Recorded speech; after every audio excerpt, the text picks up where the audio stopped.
In this guide, I will be showing you guys how to create Depop account. Let's get started. First, download this app, then you can launch it. Now here you're going to find different options that you can use to create your account. I'm going to choose continue with email. After you choose that, you'll be prompted to enter your email address. Type in that and click on continue. Now you'll receive mail from Depop. You'll need to close this and check your mailbox. Open the mail from Depop, then click on sign up to Depop. You'll be directed to this page.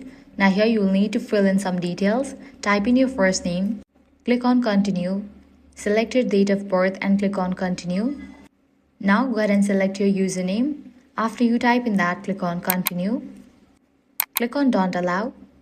Now click on no thanks. Here you can fill in these details. Type in your shoe size, top size, likewise bottom size, or you can skip it. Now select what brands do you like. After you select it, click on next, or also you can skip this process. And just with that, your account will be created. So this way you can easily sign up for the Depop account. If this guide was helpful, do not forget to like, share and subscribe. Thanks for watching.